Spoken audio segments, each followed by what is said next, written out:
Hello साथियों, स्वागत है आपका अपने YouTube channel PBS education hub पे। और मैं प्रवीण शर्मा आप लोग को बायोलॉजी पढ़ा रहा था। तो अभी हम लोग बायोलॉजी की क्लास को आज के लिए हम लोग रोक के हम लोग एमसीक्यूज आप लोग को सॉल्व कराएंगे, ठीक है।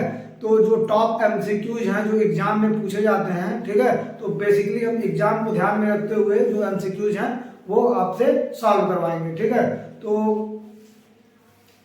और एक दिन में आपको लगभग 20 एमसीक्यू सॉल्व कराए जाएंगे और टोटल आप लोगों को 1000 एमसीक्यूज क्या किया जाएगा, बायोलॉजी से सॉल्व कराया जाएगा अभी इस सीरीज में, ठीक है। और आगे जो है इसकी संख्या धीरे धीरे बढ़ती रहेगी और भी आपको पर्सनल जो वीडियो है, जो क्वेश्चन है उसका वीडियो भी आप लोग को बना के दिया जाएगा, ठीक है।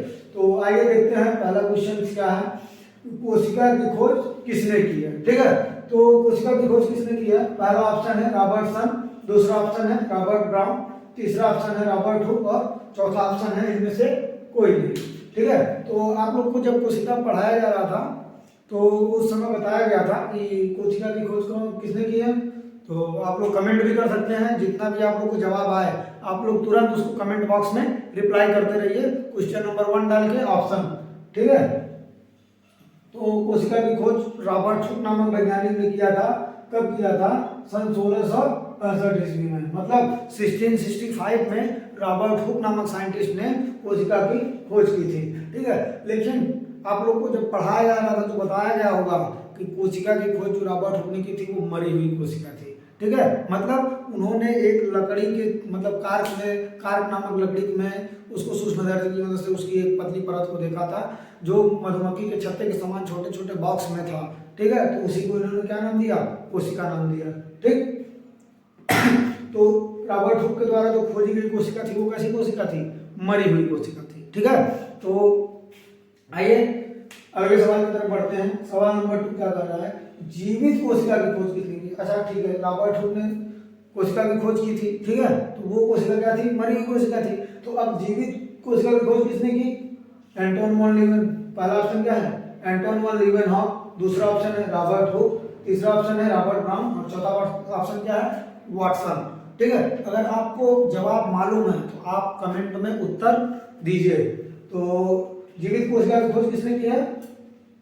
एंटोन वॉन लीवेनहॉक नामक वैज्ञानिक ने किसकी खोज की है? जीवाणु के रूप में जीवित कोशिका की खोज की है, ठीक है। और कब किया है? सन 1674 ईस्वी में, मतलब 1674 में जीवाणु के रूप में जीवित कोशिका की खोज किसने की है? एंटोन वॉन लीवेनहॉक नामक वैज्ञानिक ने की है, ठीक। अब बढ़ते हैं अगले सवाल की तरफ, अगले क्वेश्चन की तरफ। तो तीसरा क्वेश्चन क्या है? कोशिका कला किसकी बनी होती है, ठीक है। पहला ऑप्शन क्या है? लिपिड, दूसरा ऑप्शन है प्रोटीन, तीसरा ऑप्शन है सेलुलोज और चौथा ऑप्शन क्या है? ए और दो दोनों, ठीक। तो कोशिका कला किसकी बनी होती है? जब आप लोगों को कोशिका पढ़ाई जा रही होगी, कोशिका कला पढ़ाया गया होगा तो बताया गया होगा कोशिका कला किसकी बनी होती है? लिपिड और प्रोटीन की बनी होती है। तो उस हिसाब से ऑप्शन नंबर जो 4 है, ए और 2, ये पहला और दूसरा दोनों यही क्या है? सही है, ठीक। तो आज बढ़िए अगले सवाल की तरफ। सवाल नंबर 4, क्वेश्चन नंबर 4। एकक कला मॉडल के अनुसार कोशिका कला की मोटाई कितनी होती है? देखिए ये भी सवाल जो है कोशिका कला से ही रिलेटेड है, ठीक है ना। तो इस समय जब कोशिका कला पढ़ाया गया तो आप लोग को बताया गया होगा 2 मॉडल के बारे में। कौन कौन सा मॉडल था? एकक कला मॉडल और फ्लूइड मोजाइक मॉडल, तरल मोजाइक मॉडल, ठीक है। तो एकक कला मॉडल में आप लोग को बताया गया होगा कि कोशिका कला की मोटाई कितनी होती है? पहला ऑप्शन है 20 एंगस्ट्रॉम, दूसरा ऑप्शन है 35 एंगस्ट्रॉम, तीसरा ऑप्शन है 75 एंगस्ट्रॉम और चौथा ऑप्शन क्या है? 40 एंगस्ट्रॉम। तो आप लोगों को जवाब पता है तो कमेंट में उत्तर दीजिए। तो इसका ऑप्शन क्या है? 75 एंगस्ट्रॉम, ठीक है। तो आइए बढ़ते हैं अगले सवाल की तरफ। 5, तरल मोजाइक मॉडल को किसने प्रस्तुत किया था, ठीक है। तो पहला ऑप्शन क्या है? सिंगर तथा निकोलसन, दूसरा ऑप्शन क्या है? रॉबर्टसन, तीसरा ऑप्शन है वाटसन तथा क्रिक और चौथा ऑप्शन है इनमें से कोई नहीं, ठीक है। तो तरल मोजाइक मॉडल को किसने प्रस्तुत किया था? तो ऑप्शन क्या होगा? एक सही होगा, सिंगर तथा निकोलसन नामक वैज्ञानिक ने तरल मोजाइक मॉडल को प्रस्तुत किया था, ठीक। तो बढ़ते हैं अगले सवाल की तरफ। सवाल नंबर 6, सेल्यूलोज का रासायनिक सूत्र क्या है? C6H12O6, C6 पहला ऑप्शन क्या था? C6H12O6, दूसरा ऑप्शन क्या है? C6H10O11, तीसरा ऑप्शन है C6H10O5 का M, और चौथा ऑप्शन है C12H22O11। ठीक है, तो सेलुलोज का रासायनिक सूत्र क्या है? C6H10O5 का N। ठीक है, O5 का N का क्या मतलब है? कि जो सेलुलोज होता है वो एक अणु से तो बना नहीं है, तो कायन का मतलब है कि इसके बहुत सारे अणु एक श्रृंखला बनाते हैं, और उस श्रृंखला से किसका निर्माण होता है? सेलुलोज का निर्माण होता है। ठीक है, तो सेलुलोज मतलब एक का नहीं ना, उसकी बहुत सारी लंबी श्रृंखला बनी होती है। ठीक है, तो एन का मतलब ये है, ये नंबर ऑफ इसका है, इसका नंबर है। ठीक है, तो बढ़ते हैं अगले सवाल की तरफ। सवाल नंबर 7, कोशिका भित्ति किसकी नहीं बनी होती है? ठीक है, पहला ऑप्शन क्या है? सेल्यूलोज, दूसरा ऑप्शन है लिग्निन, तीसरा ऑप्शन है लैक्टिन, और चौथा ऑप्शन है प्रोटीन। तो आप लोग कोशिका भित्ति को पढ़ चुके हैं। ठीक, तो कोशिका भित्ति को पढ़े हैं, तो उसमें आप लोगों को बताया गया था कि कोशिका भित्ति किसकी नहीं बनी होती है? ऑप्शन नंबर 4 सही है, प्रोटीन की नहीं बनी होती है। ठीक, तो अगला सवाल देखिए क्या है? केंद्रक की खोज किसने की है? तो केंद्रक की खोज किसने की है? पहला ऑप्शन क्या है? रॉबर्टसन, दूसरा ऑप्शन क्या है? रॉबर्ट ब्राउन, तीसरा ऑप्शन क्या है? रॉबर्ट हुक, और चौथा ऑप्शन है सिंगर नामक वैज्ञानिक। ठीक है, तो अगर बैकग्राउंड में थोड़ी सी आवाज आ रही होगी तो उसके लिए आई एम सॉरी, क्योंकि ये जो हम लोग वीडियो बना रहे हैं वो ट्रेन की पटरी के बगल में है, तो हो सकता है आपको थोड़ी बहुत आवाज आ रही है। ठीक है, तो उसको आप लोग मतलब इग्नोर करिएगा और हमारे आवाज पे फोकस करिएगा। ठीक है ना? तो केंद्रक की खोज किसने की है? तो रॉबर्ट ब्राउन नामक वैज्ञानिक ने किसकी खोज की है? केंद्रक की खोज की है। ठीक, तो बढ़ते हैं अगले सवाल की तरफ। अगला सवाल क्या है? केंद्रिका की खोज किसने की? अच्छा चलो, केंद्रक का तो हो गया, रॉबर्ट ब्राउन ने किया है। ठीक, तो केंद्रिका की खोज किसने की है? पहला ऑप्शन क्या दिया हुआ है? रॉबर्ट हुक, दूसरा ऑप्शन क्या दिया हुआ है? सिंगर तथा निकोलसन, तीसरा ऑप्शन क्या दिया हुआ है? वाटसन एवं क्रिक, और चौथा ऑप्शन क्या है? फोंटाना। तो केंद्रिका की खोज किसने की है? तो चौथा ऑप्शन आपका क्या है? फोंटाना नामक वैज्ञानिक ने क्या किया है? केंद्रिका की खोज की है। ठीक है, अब देखिए अगला सवाल क्या है? सवाल नंबर 10, केंद्रिका को न्यूक्लियोलस नाम किसने दिया है? मतलब केंद्रिका का जो नाम है उसको न्यूक्लियोलस किसने कहा है? पहला ऑप्शन क्या है? फोंटाना, दूसरा ऑप्शन है आल्टमन, तीसरा ऑप्शन है बोमन, और चौथा ऑप्शन है इनमें से कोई नहीं। तो केंद्रिका को न्यूक्लियोलस नाम किसने दिया है? ये जो मैंने केंद्रिका का एक अलग से वीडियो बनाया है उसमें आप लोगों को ये जो आप सवाल देख रहे हैं केंद्रिका और केंद्रक से रिलेटेड, ये सारे सवाल को मैंने उसमें काफी अच्छे तरीके से आप लोग को समझाया है। ठीक है ना? तो अगर आप लोग वो वीडियो नहीं देखे हैं और ये एमसीक्यूज देख रहे हैं तो इसको देखने से पहले एक बार जाइए उस वीडियो को भी देख लीजिए और पुराने सभी लेक्चर को देखिए, तो आपको इन सारे सवालों के जवाब बड़े आसानी से मिल जाएंगे। ठीक है ना? तो केंद्रिका की खोज किसने की है? केंद्रिका को न्यूक्लियोलस नाम किसने दिया है? बोमन नामक वैज्ञानिक ने क्या किया है? केंद्रिका को न्यूक्लियोलस नाम दिया है। ठीक, बढ़ते हैं अगले सवाल की तरफ। राइबोसोम निर्माण का कार्य कौन करता है? ठीक है, पहला ऑप्शन है केंद्रक, दूसरा ऑप्शन है ये दूसरा ऑप्शन है आपका माइटोकॉन्ड्रिया, तीसरा ऑप्शन है राइबोसोम, और चौथा ऑप्शन है केंद्रिका। तो राइबोसोम के निर्माण का कार्य कौन करता है? ऑप्शन नंबर 4 केंद्रिका सही है। ठीक है, तो केंद्रिका को इसलिए क्या कहते हैं? राइबोसोम के निर्माण की फैक्ट्री भी कहते हैं। ठीक है, केंद्रिका को क्या कहते हैं? राइबोसोम निर्माण की फैक्ट्री कहते हैं। ये भी आप ध्यान रखिएगा, राइबोसोम के निर्माण की फैक्ट्री किसे कहते हैं? केंद्रिका को कहते हैं। अगला सवाल देखिए, सवाल नंबर 12, केंद्रिका में डीएनए का अंश कितना होता है? मतलब केंद्रिका में कितना % डीएनए पाया जाता है? पहला ऑप्शन है 5%, दूसरा ऑप्शन है 6%, तीसरा ऑप्शन है 10%, और चौथा ऑप्शन है 50%। तो आप लोग कमेंट में करते रहिएगा, ये सब जितने क्वेश्चंस हैं अगर आपको आ रहे हैं तो कमेंट में रिप्लाई करिए। ठीक है, तो केंद्रिका में डीएनए का अंश कितना होता है? 5% होता है। ठीक, तो बढ़ते हैं अगले सवाल की तरफ। ठीक है, तो अगला सवाल क्या है?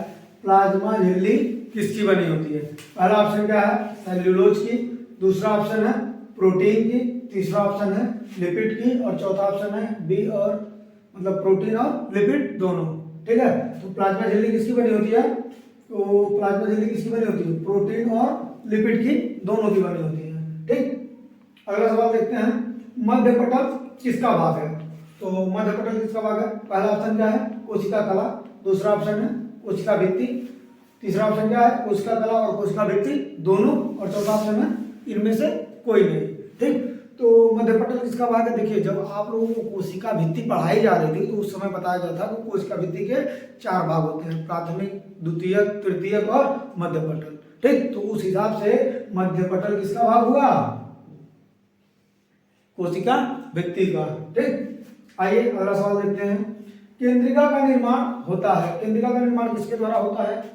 पहला ऑप्शन क्या है, केंद्रक द्वारा, दूसरा ऑप्शन है जीवद्रव्य द्वारा, तीसरा ऑप्शन है गुणसूत्र द्वारा और चौथा ऑप्शन क्या है, प्रोटीन द्वारा।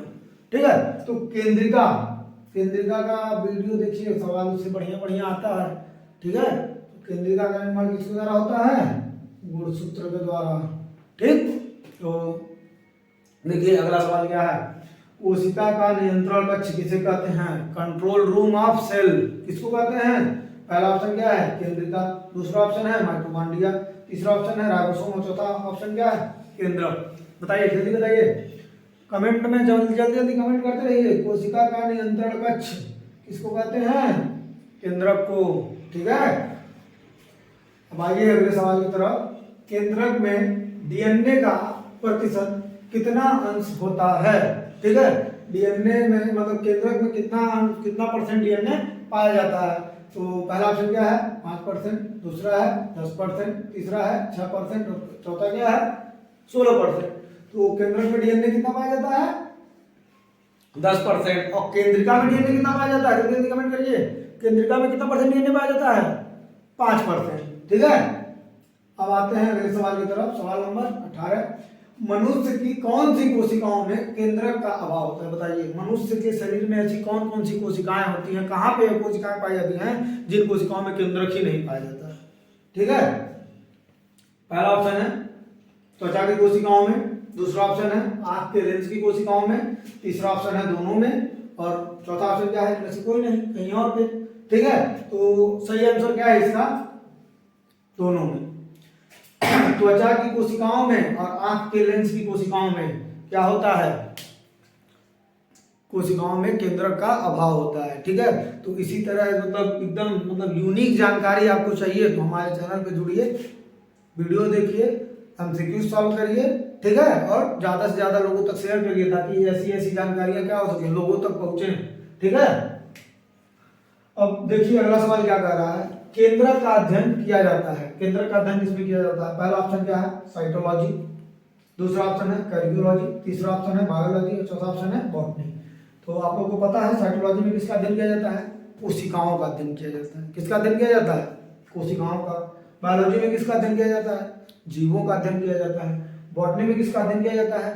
वनस्पतियों का अध्ययन किया जाता है। तो फिर केंद्रक का अध्ययन किसमें किया जाएगा?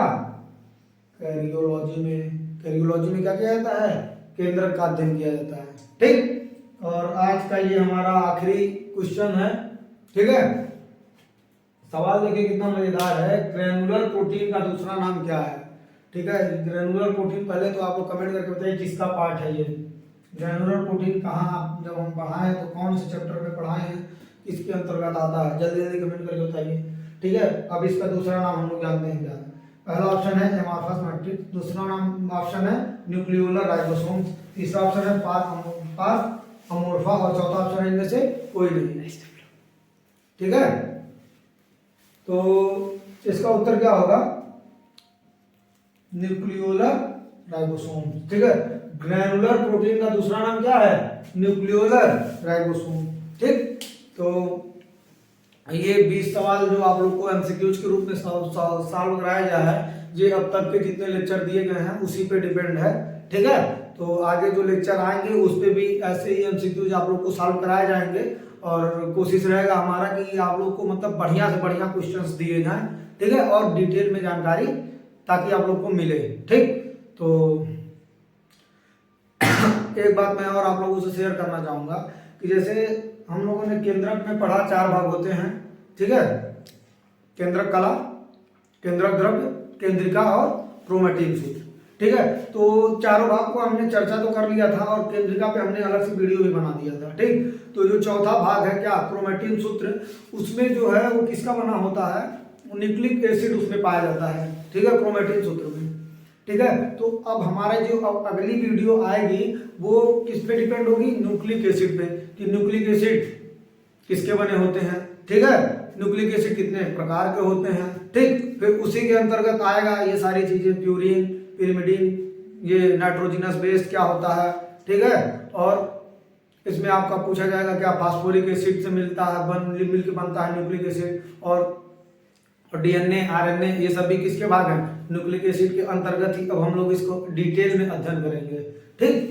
तो आज के लिए बस इतना ही, और आने वाली वीडियो के लिए हमें उम्मीद है आप लोग को इंतजार रहेगा कि सर जल्दी से न्यूक्लिक एसिड का वीडियो बनाएं और हम लोग जल्दी से डिटेल में जाने कि डीएनए क्या होता है, आरएनए क्या होता है, इनकी खोज किसने की थी, कब खोजा गया था, ठीक है, और कौन कौन सा बेस इनमें पाया जाता है, कौन कौन सा एसिड पाया जाता है, ठीक, और कौन कौन सा पेंटोस शुगर पाया जाता है, किस पेंटोस शुगर से किसका निर्माण होता है, राइबोसोम का किससे निर्माण होता है, ठीक, आरएनए का निर्माण कौन से पेंटोस शुगर से होता है, ठीक है।